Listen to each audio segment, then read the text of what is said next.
Imagina o combate mais sangrento e colossal de toda a antiguidade.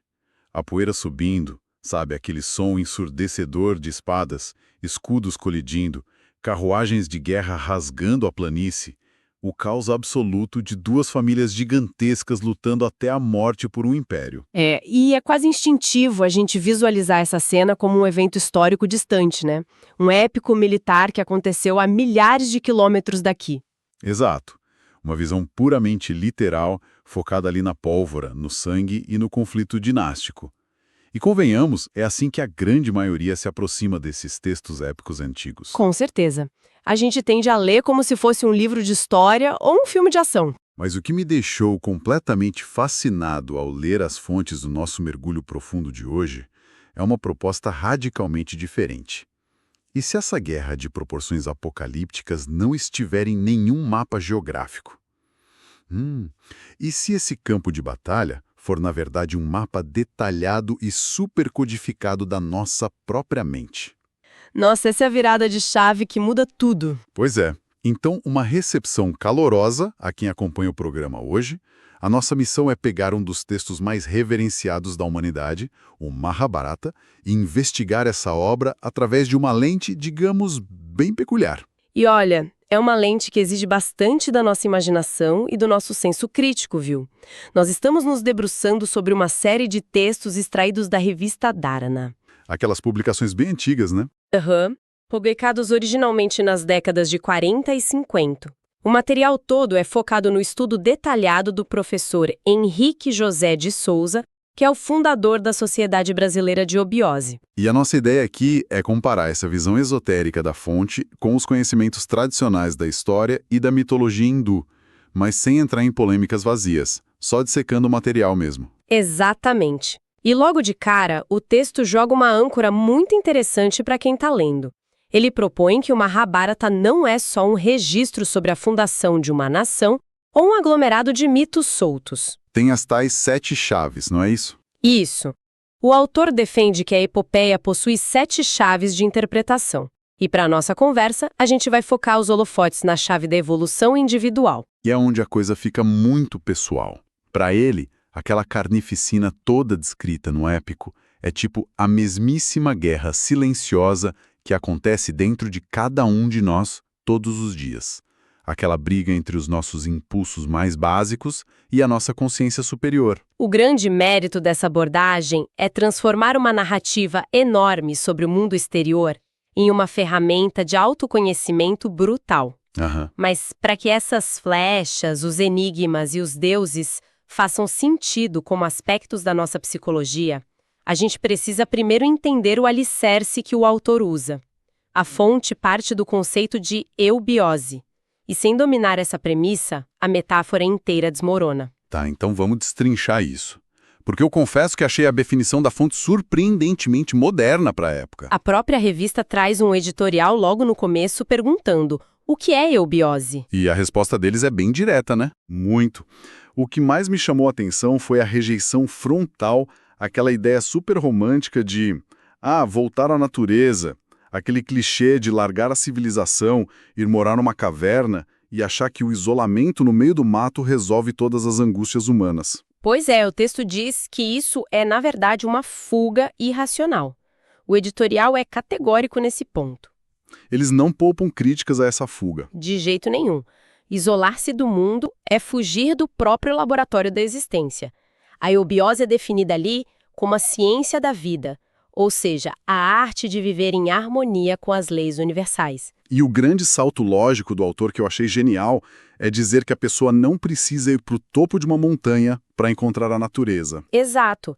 A natureza primária, o ponto de partida de qualquer evolução, é o próprio corpo físico. O corpo humano. Sim. A fonte descreve o nosso corpo como um livro misterioso, repleto de leis e códigos que a gente precisa aprender a ler e respeitar, em vez de simplesmente negligenciar ou querer fugir dele. Ou seja, a verdadeira iluminação começa prestando atenção na biologia, nas reações físicas, naquelas emoções que fervem na própria pele e não mudando de endereço ou de CEP. E é munido dessa filosofia que o professor Henrique entra de cabeça no épico hindu para identificar quem é quem na nossa mente. E as correspondências que ele faz são fantásticas. Muito. Lendo o texto, a primeira grande metáfora que clicou para mim foi a figura do rei Dhritarashtra. No início da história, ele é o governante de tudo, mas tem uma característica trágica. Ele é cego de nascença. Exatamente. Na lógica da evolução individual da eubiose, esse rei cego não é só um mau governante lá da antiguidade. Ele é o nosso próprio corpo agindo sem a luz do espírito. É a matéria pura, cega para as consequências dos próprios atos. É uma leitura impecável da fonte. E a natureza, como a gente bem sabe, não suporta um vácuo de poder. Se o rei é essa matéria cega e não consegue governar com clareza, o reino da nossa vida fica totalmente à deriva. E é aí que o caos começa. Com certeza. É exatamente essa incapacidade de enxergar além dos instintos imediatos que cria fissura no império. A ausência de uma liderança sábia abre espaço para a rivalidade que move o épico inteiro. E aí o nosso tabuleiro mental se divide de vez. De um lado, a gente tem os 100 filhos desse rei cego, que são conhecidos como os Kauravas, e eles são liderados pelo ambicioso Duryodhana. Os antagonistas clássicos. Isso. E do outro lado temos os primos deles, os 5 irmãos Pandavas, liderados pelo Yudhishthira e pelo brilhante guerreiro Arjuna. Então, se o rei cego é a matéria física, essas duas famílias brigando pelo trono representam uma fratura na nossa própria psique. Perfeito. Os Kauravas, sendo os filhos da matéria cega, representam o nosso eu inferior. Eles são os nossos apegos, os vícios materiais, a inveja, o orgulho e todas aquelas reações egoístas de sobrevivência. E eles são 100, né? Fazem muito barulho, agem em bando, igualzinho aos nossos problemas e vícios. É uma analogia brilhante. Em oposição a eles, os 5 irmãos Pandavas representam o nosso eu superior. Eles encarnam a justiça, a coragem, a sabedoria e as qualidades mais elevadas e harmônicas do ser humano. Então, quando a gente lê a descrição de exércitos marchando para o campo de Kurukshetra, na verdade não estamos lendo sobre povos antigos se matando. Não, de forma alguma. Estamos lendo sobre aquele momento de segunda-feira de manhã, sabe? Em que uma parte nossa quer tomar uma decisão ética, ir para a academia, ser produtivo. E uma outra centena de impulsos grita para a gente trapacear, desistir ou agir por puro egoísmo. É uma luta literal pela cadeira central da nossa consciência. A batalha de Hastinapura é a tensão crônica da condição humana. A disputa entre as forças que nos acorrentam à estagnação e as que nos empurram para a evolução contínua. Bom, com esse mapa interno bem estabelecido, a gente entra num território onde a fonte começa a reinterpretar não apenas a psicologia, mas a própria história em si. Porque o épico indiano é cercado de magia, proezas absurdas e tudo mais. E o modo como o professor Henrique enxerga a fundação histórica dessa narrativa diverge drasticamente do consenso acadêmico atual. Há uma ruptura muito clara aqui no texto. Sim, é uma visão bem alternativa. A historiografia convencional geralmente aponta que a antiga civilização indiana foi moldada por povos arianos, que migraram do norte e dominaram as populações locais. Mas o material que estamos analisando subverte completamente isso. A fonte insere a linhagem hindu em uma árvore genealógica muito mais ampla e esotérica. Eles afirmam que os indianos seriam descendentes dos Hutas, que a fonte associa aos povos peles vermelhas ou aos lendários Atlantes? Isso mesmo. E é uma expansão colossal de escopo. Ele funde a tradição védica com o mito de Atlântida. O autor cria uma história de ciclos civilizatórios, onde as nações afundam, renascem, e a sabedoria humana vai migrando e se adaptando pelo planeta inteiro. O que tira a história de um contexto isolado ali na Índia e transforma tudo num patrimônio coletivo da humanidade. Para ilustrar como a nossa consciência opera dentro dessa jornada gigante, a fonte adora explorar cenas de heroísmo do épico e dá um novo peso a elas. Tem um momento que é visualmente espetacular. Ah, eu acho que sei de qual você vai falar. É o Swayamvara, o torneio para escolher quem vai casar com a princesa Draupadi. Os irmãos Pandavas, que são os nossos heróis, estão lá disfarçados como Brahmanes. Sacerdotes pacíficos e mendicantes que em tese jamais tocariam numa arma. Exatamente. E o desafio que o rei impõe para os pretendentes da filha dele é quase cômico de tão impossível. É um teste balístico projetado puramente para humilhar reis orgulhosos. Eles têm que atirar uma flecha através do buraco de uma roda que gira sem parar no teto e acertar o olho de um peixe artificial pendurado lá no alto. Só que tem um detalhe, eles não podem olhar para cima. Eles precisam mirar olhando apenas para o reflexo do alvo numa bacia de água que fica no chão. É insano. Todos os guerreiros arrogantes tentam e passam vergonha. Aí o Arjuna, vestido com aqueles trapos de sacerdote, pega o arco e acerta em cheio. E na visão psicológica da eubiose, isso representa o foco absoluto. O nosso lado espiritual só consegue conquistar os prêmios mais altos quando ignora as ilusões ao redor e foca exclusivamente no reflexo da verdade interior. Lindo, né? Só que aí, a narrativa sofre uma guinada muito peculiar que, confesso, dá um nó na cabeça de quem tá lendo. Você se refere ao episódio em que eles retornam para casa depois do torneio? Isso. Eu preciso até fazer uma pausa aqui. Os irmãos ganham a princesa. Eles voltam para a cabana onde a mãe deles está e gritam do lado de fora. Mãe, olha o que nós ganhamos e trouxemos para casa. E a mãe, sem olhar lá de dentro da cabana, responde na lata. Ela fala, que ótimo, dividam igualmente entre vocês. E como a palavra de uma mãe na cultura deles é sagrada e absoluta, do nada, a princesa Draupadi se torna esposa dos 5 irmãos simultaneamente. Uma poliandria acidental. Exato. Como o autor consegue pegar esse aparente tropeço histórico ou esse equívoco quase cômico da mãe e transformar numa lição profunda? A perplexidade é super compreensível, mas o material da eubiose é muito cuidadoso ao separar os níveis de interpretação aqui. Historicamente, a fonte não nega que a poliandria fraterna, vários irmãos dividindo uma esposa, era uma estrutura social real. Assim, documentada em áreas montanhosas antigas, tipo no Tibete. Isso, era uma resposta prática de certas tribos à extrema escassez de terras habitáveis para evitar a divisão do patrimônio. Tá, então num plano puramente antropológico, isso existiu e fazia todo o sentido socioeconômico para aquela realidade deles. Perfeito. Mas a proposta do texto que estamos estudando não é antropologia, é o simbolismo oculto. Quando o autor lê a poliandria da Draupadi através da chave da evolução individual, ele rejeita que seja um mero acidente narrativo. Então o que significa? Ele interpreta os 5 maridos como 5 reis governando a 5ª raça humana. Certo. E o que isso quer dizer na prática da nossa mente? Significa que a mente humana, quando está perfeitamente alinhada, não é regida por uma única virtude autoritária. É uma coalizão de princípios. Os 5 irmãos encarnam coragem, justiça, sabedoria, força e disciplina. E a princesa que eles dividem representa o propósito divino, a alma. Caramba! A união múltipla não é uma anomalia social ali. Não. É a metáfora máxima de que todos os nossos atributos intelectuais e físicos precisam servir a um único objetivo espiritual para que exista a harmonia verdadeira. É a integração das partes em um todo indivisível. Ou seja, a nossa força vital não pode puxar para um lado, enquanto a nossa disciplina puxa para o outro. Tudo tem que casar com o mesmo propósito. Faz total sentido. E é fascinante como tudo se encaixa nessa chave de leitura. Sim.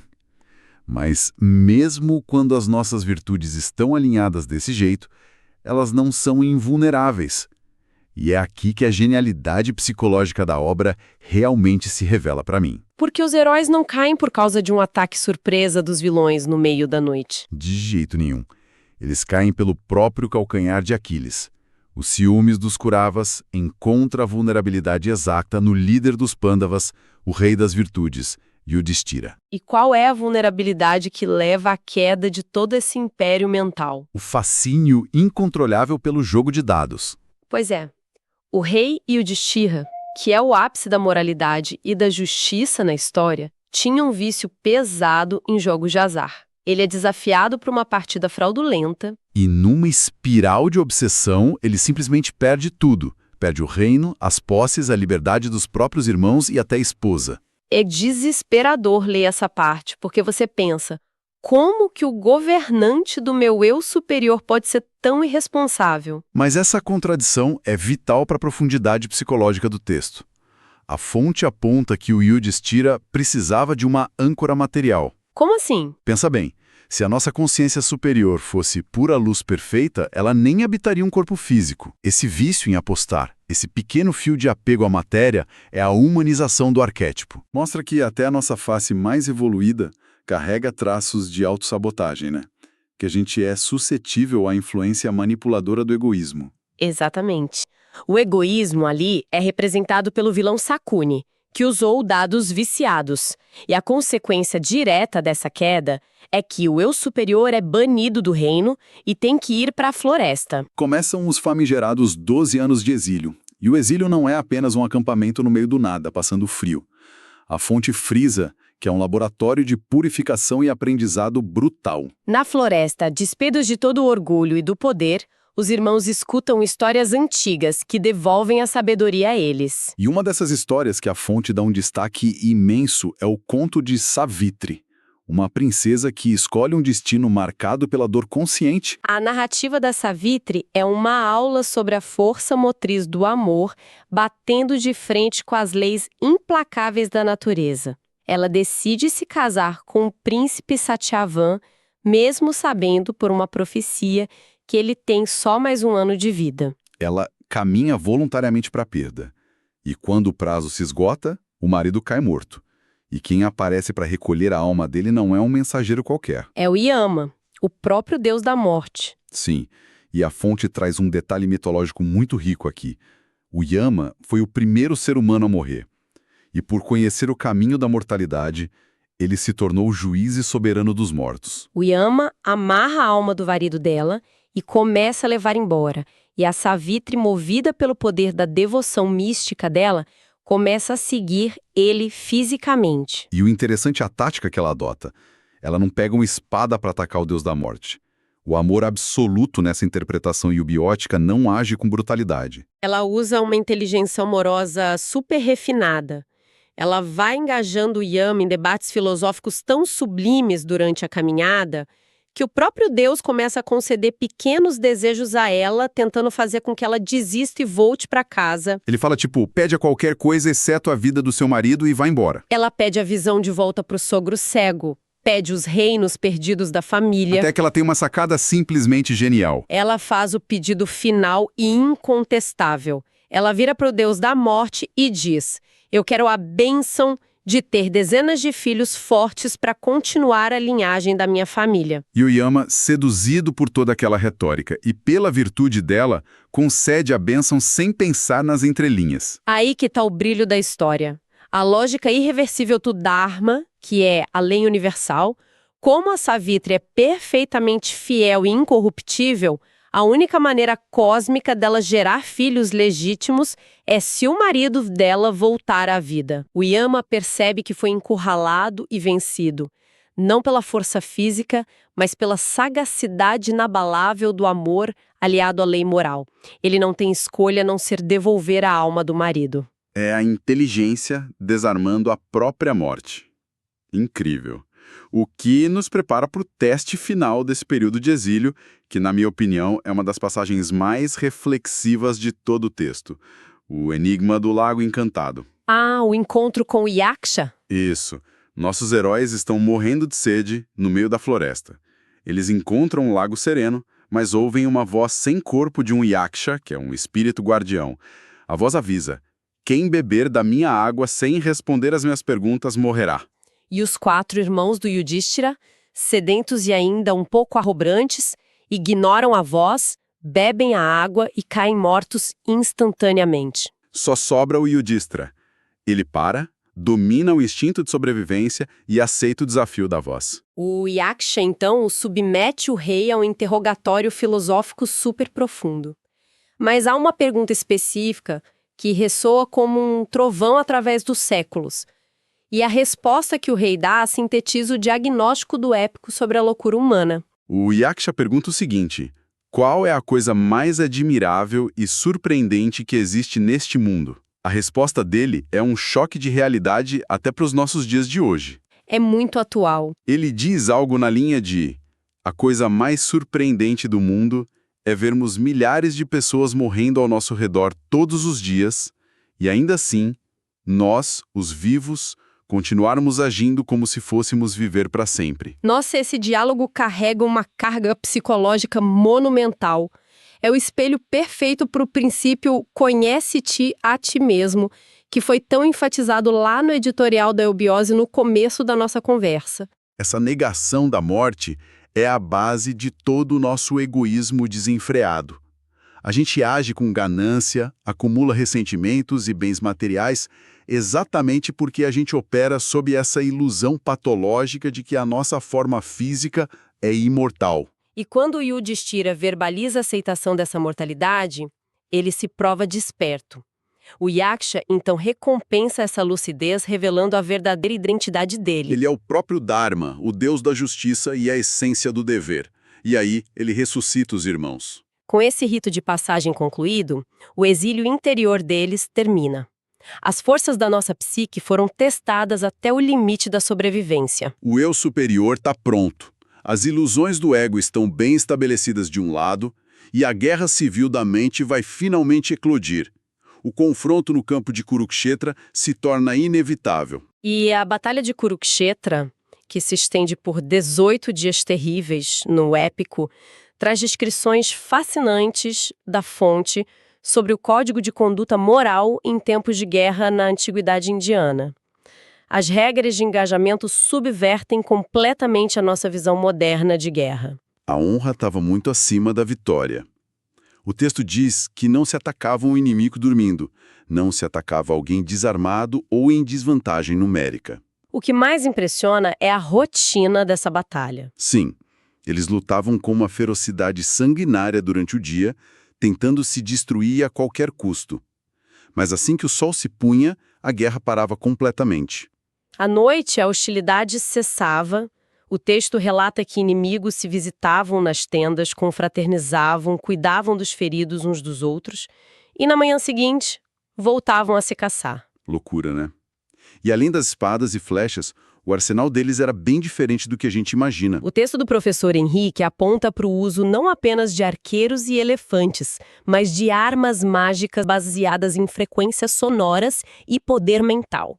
O uso de mantras como uma espécie de balística psíquica é amplamente descrito. A fonte até sugere que essas civilizações antigas do Oriente já compreendiam princípios energéticos muito destrutivos, sabe?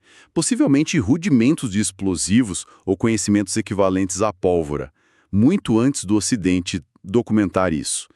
Só que eles subordinavam esse poder à disciplina oculta. Bom, a guerra finalmente termina e o lado luminoso da psique, os Pandavas, saem vitoriosos. Os arquétipos destrutivos do ego são aniquilados. O Yudhishthira reassume o trono de Hastinapura e governa com sabedoria por 35 anos.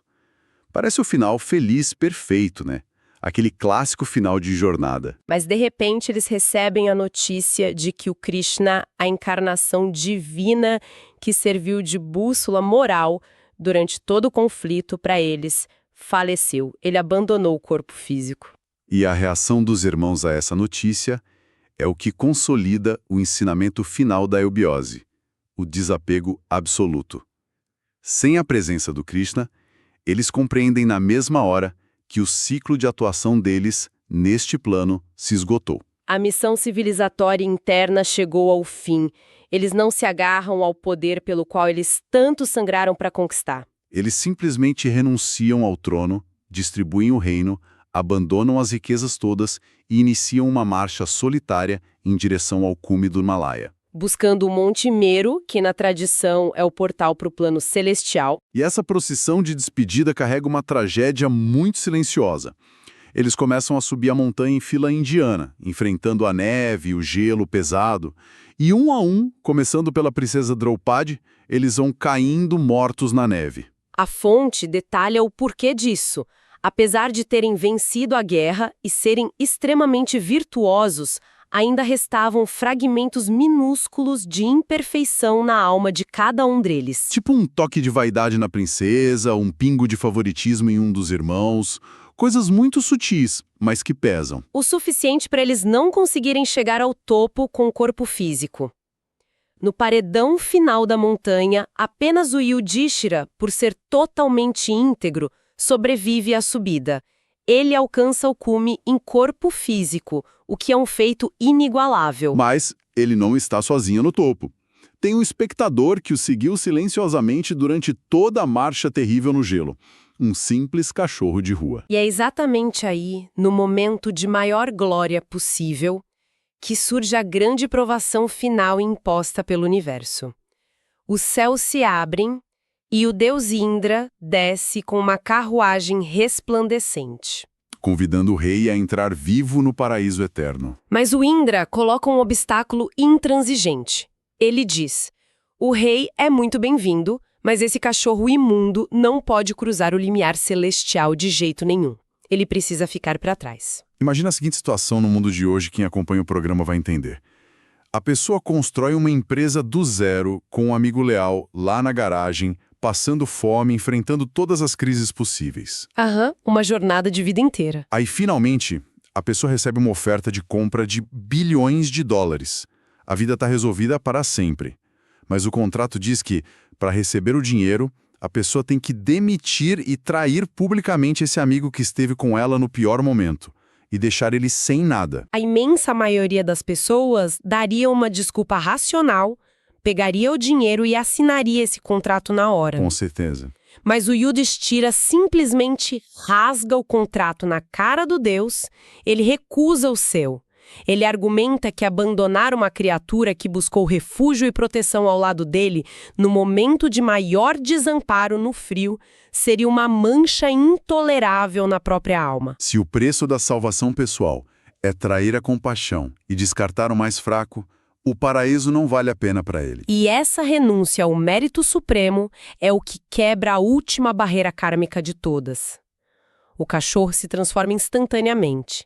Ele nunca foi um animal comum. Era mais uma vez o Yama, o deus Dharma disfarçado. Todo aquele cenário era um teste final para verificar se o rei manteria a justiça sob a tentação suprema da salvação eterna. A tese eubiótica, que é sublime.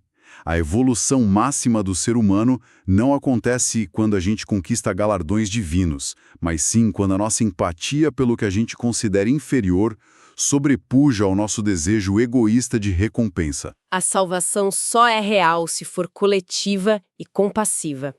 É de arrepiar. E assim a gente encerra a jornada milenar do Mahabharata em si. Mas o professor Henrique José de Souza, fazendo essa análise ali no meio do século XX, faz algo muito ousado com tudo isso. Ele não deixa a epopeia trancada num museu puierento. Ele transporta essa guerra interna diretamente para o centro do palco mundial moderno. A gente precisa lembrar o contexto do autor. Esses textos foram publicados na revista da Arana, em uma época onde o mundo assistia horrorizado às convulsões e carnificinas da Segunda Guerra Mundial.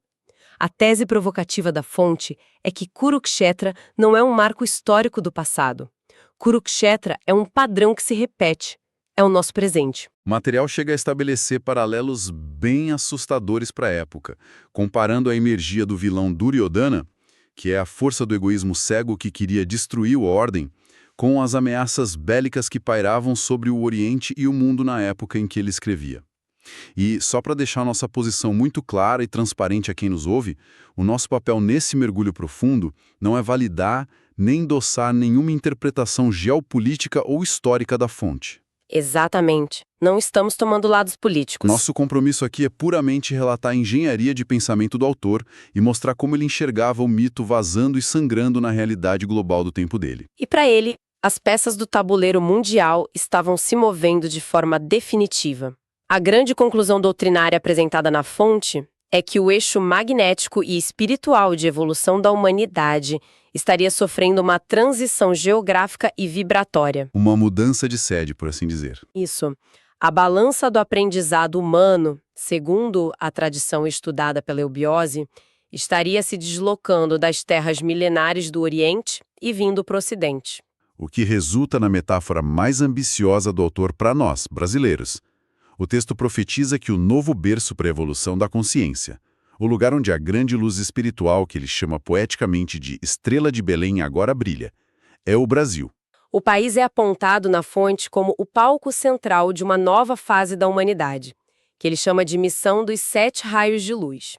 É uma nova rodada da grande batalha interior, mas agora focada na harmonia global a partir daqui. Sintetizando todo esse complexo sistema simbólico que a gente discutiu, se o Mahabharata é realmente um espelho refletindo as batalhas da nossa psique, a mensagem da eubiose não exige que o leitor empunhe armas físicas nem saia para o mundo brigando. A verdadeira mensagem é sobre a necessidade de uma vigilância brutal e constante sobre os nossos próprios instintos diários.